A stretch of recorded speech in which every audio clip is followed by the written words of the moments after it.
तो दोस्तों स्वागत है आपका यूटेक में। आज की इस वीडियो में हम आपको बताने वाले हैं कि अगर आप सहज जन सेवा केंद्र लेना चाहते हैं तो यहाँ पे आपको कोई भी चार्ज नहीं देना है। सहज जन सेवा केंद्र में आपको सीएससी से ज्यादा सर्विसेज मिलती है और यहाँ पे आपको कोई भी चार्ज नहीं लगती है। यहाँ पे आपको टीईसी का एग्जाम भी नहीं देना पड़ता है और यहाँ पे ऑल सर्विसेज जो आपको सीएससी में मिलती है वो सर्विस आपको यहाँ भी मिल जाती है। लेकिन दोस्तों बहुत सारे लोगों का ये भी कंफ्यूजन है कि यहाँ पे आपसे पैसा मांगा जाता है। तो दोस्तों ये मैंने भी देखा है कि यहाँ पे पैसा मांगा जाता है। तो यहाँ पे एक ऐसी ट्रिक और एक ऐसी बातें बताऊंगा जिससे कि आपको कोई भी चार्ज नहीं देना पड़ेगा, कोई भी पैसा आपको नहीं देना है। जैसे कि पहली बार आप आईडी लेते हैं तो यहाँ पे आपको कुछ चार्ज देनी पड़ती है जो चार्ज आपके आईडी पे शो होता है। लेकिन दोस्तों आज की इस वीडियो में जो आप देखेंगे उससे आपको पता चल जाएगा कि आपको कोई भी चार्ज नहीं देना पड़ेगा और मैंने ये भी ट्रिक यूज किया था जिससे हमें कोई भी चार्ज देने की जरूरत नहीं पड़ी और यहाँ पे हम फ्री ऑफ कॉस्ट सहज जन सेवा केंद्र यूज करते हैं।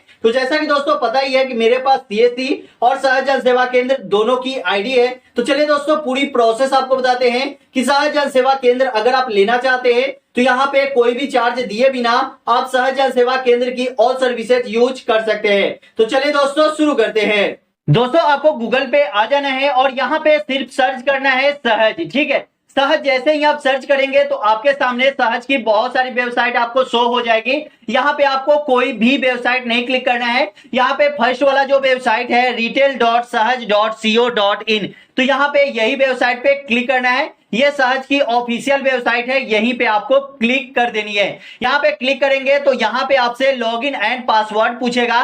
तो लॉगिन एंड पासवर्ड पहले से आपका नहीं है तो आपको यहाँ पे पहले रजिस्ट्रेशन करना होगा। उसके बाद अगर आपको आईडी मिलती है तो वहां पे कैसे चार्ज नहीं देना है ये आज हम आपको बताने वाले हैं। तो यहाँ पे दोस्तों लॉगिन एंड पासवर्ड आपके पास नहीं है तो यहाँ पे पहले आप रजिस्ट्रेशन कर लेंगे। ठीक है, रजिस्ट्रेशन पे क्लिक करेंगे तो यहाँ पे बहुत सारे आपको ऑप्शन देखने को मिलेगा।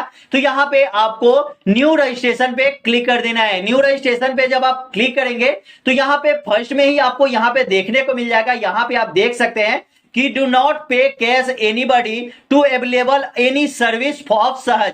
यहाँ पे किसी भी सर्विस के लिए सहज को आपको कोई भी चार्ज किसी भी आदमी को नहीं देना है। तो दोस्तों यहाँ पे डायरेक्ट दे दिया गया है कि सहज के लिए कोई भी चार्ज हमें नहीं देनी है। तो फिर यहाँ पे हमें चार्ज क्यों मांगा जाता है और यहाँ पे चार्ज अगर मांगा जाता है तो हमें यहाँ पे कंप्लेन कहाँ करनी चाहिए और यहाँ पे अगर चार्ज मांगा जा रहा है तो हम यहाँ पे फ्री ऑफ कॉस्ट कैसे सहज की आईडी लेके और यहाँ पे सहज का जो भी सर्विस है उसे हम यूज कर सकते हैं। तो दोस्तों यहाँ पे आपको क्लिक करने के लिए यहाँ पे सबसे पहले आप देख सकते हैं कि यहाँ पे आपको पर्सनल डिटेल्स, उसके बाद प्राइमरी डिटेल्स, उसके बाद आपको एड्रेस देनी होगी, इसके बाद आपको बैंक डिटेल्स देनी होगी, उसके बाद रेफरेंस आईडी देना होगा, उसके बाद अपलोड डॉक्यूमेंट। तो रेफरेंस का यहाँ पे कोई भी दिक्कत नहीं है, रेफरेंस देने की जरूरत यहाँ पे नहीं है। ठीक है, तो यहाँ पे हमें इंडिविजुअली सिलेक्ट रखना है और ये आप जरूर पढ़ लीजिए कि डू नॉट एनीबॉडी। ठीक है, do not pay cash anybody मतलब किसी भी पर्सन को आपको सहज की सर्विस लेने के लिए आपको कोई भी चार्ज नहीं देना है। ये बातें आपको ध्यान में रखनी है।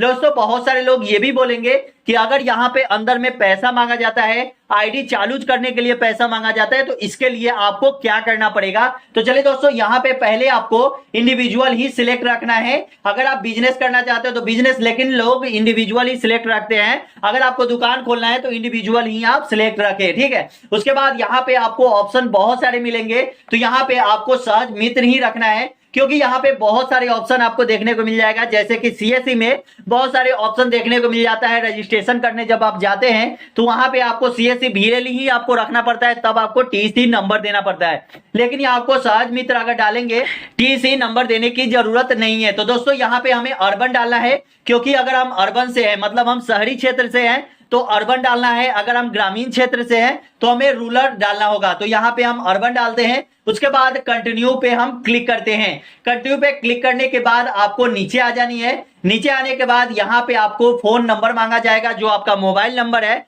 वो एकदम सही मोबाइल नंबर देना है, क्योंकि यहाँ पे वेरीफाई करनी है। ठीक है, तो आप मोबाइल नंबर देंगे, उस पर एक ओटीपी जाएगा, ओटीपी डालने के बाद ये नंबर आपका वेरीफाई हो जाएगा। उसके बाद ईमेल आईडी डालेंगे, उसके बाद चेक एलिजिबिलिटी पे क्लिक करेंगे तो आपके ईमेल पे एक लिंक जाएगा, जिसको आप क्लिक करके डायरेक्ट आप यहाँ पे आएंगे तो आपका ईमेल आईडी भी रजिस्ट्रेशन हो जाएगा, क्योंकि आपका सही ईमेल आईडी होनी चाहिए।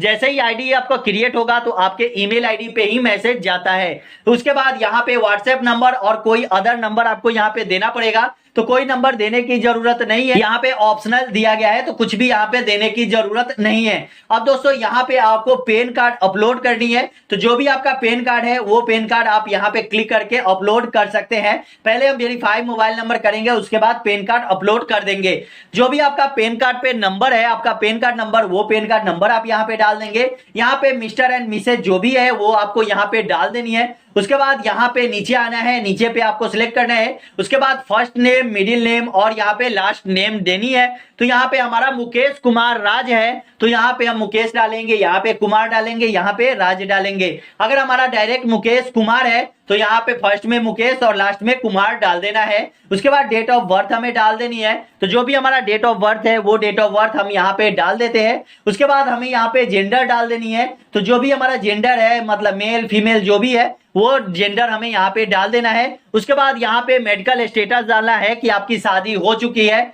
या आपका तलाक हो चुका है या आप सिंगल है या आप वार्डन है। ठीक है, तो ये आपको डालना होगा। यहाँ पे इंडिया ही सिलेक्ट रखेगा। उसके बाद आपको यहाँ पे सेव एंड कंटिन्यू पे क्लिक कर देना है। सेव एंड कंटिन्यू पे क्लिक करेंगे तो यहाँ पे आपको एड्रेस देनी है। उसके बाद आपको बैंक डिटेल्स देनी है। बैंक डिटेल्स में आपको क्या करना है कि आपको बैंक पासबुक अपलोड करनी है। उसके बाद आपको यहाँ पे आईएफएससी नंबर देना है, बैंक अकाउंट नंबर देना है, आपका बैंक कौन सा है वो डालना है। उसके बाद बैंक कहाँ पर है वो डालना है, और जिसके नाम से अकाउंट है वो डालना है। तो ये यहाँ पे अगर आप अप्लाई करेंगे तो आपको यहाँ पे खुद के नाम का ही बैंक अकाउंट देना पड़ेगा। उसके बाद यहाँ पे रिफ्रेश में कुछ नहीं देना है। उसके बाद अपलोड डॉक्यूमेंट में आपको आधार कार्ड डालना है और यहाँ पे पैन कार्ड डालनी है और 10th की सर्टिफिकेट डालनी है। उसके बाद यहाँ पे आपसे पूछा जाएगा कि आपको आधार सेंटर लेनी है या नहीं, आपके पास बायोमेट्रिक मशीन है या नहीं। बहुत सारे आपको यहाँ पे ऑप्शन पूछा जाएगा, तो वो ऑप्शन आपके पास होना चाहिए, तभी आप ये काम कर सकते हैं। उसके बाद आपको यहाँ पे नीचे आ जाना है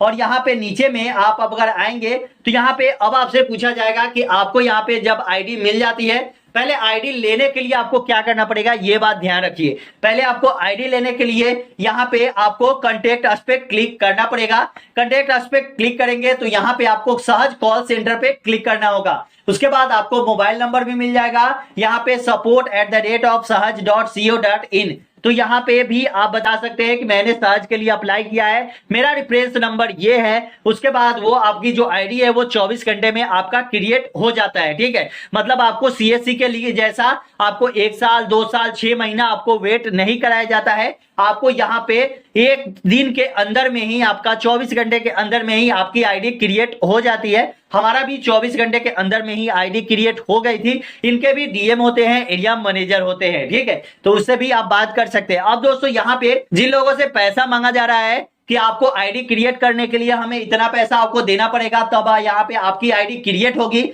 तो दोस्तों उनके लिए बता दें, यहाँ पे आप देख सकते हैं कि यहाँ पे आईडी लेने के लिए आपको कोई भी चार्ज यहाँ पे पहले ही दिया गया है कि आपको आईडी लेने के लिए कोई भी चार्ज आपको नहीं देनी है। तो यहाँ पे आईडी के लिए कोई भी चार्ज नहीं देना है। तो यहाँ पे हम कंप्लेन किनको करेंगे, यहाँ पे किन से हम बात करेंगे, तो यहाँ पे हेड ऑफिस का नंबर दिया गया है। यहाँ पे हेड ऑफिस में आप बात कर सकते हैं, यहाँ पे नंबर भी दिया गया है और यहाँ पे उनका ईमेल आईडी भी दिया गया है और पूरा एड्रेस भी दिया गया है, जिनसे आप डायरेक्ट कोलकाता हेड ऑफिस में आप बात करेंगे और उनसे बोलेंगे कि हमसे आईडी के लिए इतना पैसा मांगा जा रहा है और किस आईडी के लिए कितना मांगा जा रहा है, किस सर्विस के लिए हमसे कितना मांगा जा रहा है। तो वो आपको यहाँ पे जो भी आपका चार्ज लगेगा वो आपको नहीं लगने वाला है, क्योंकि यहाँ पे फ्री ऑफ कॉस्ट हर एक आईडी आपको मिलती है और यहाँ पे सर्विस भी आपको फ्री ऑफ कॉस्ट मिलती है, आपको कोई भी चार्ज नहीं देनी है।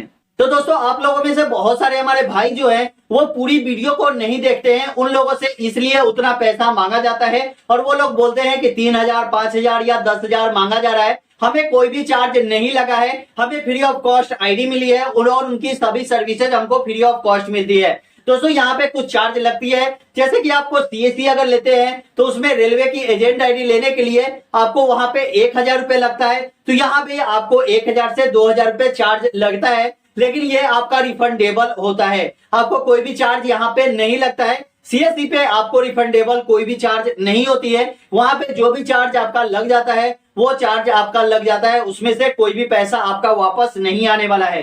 तो दोस्तों यही बताना था इस वीडियो में। अगर वीडियो कैसी लगी हमें कमेंट में जरूर बताइएगा, वीडियो अच्छा लगा तो चैनल को सब्सक्राइब कीजिएगा। फिर मिलते हैं अगले वीडियो में। जय हिंद, जय भारत, वंदे मातरम।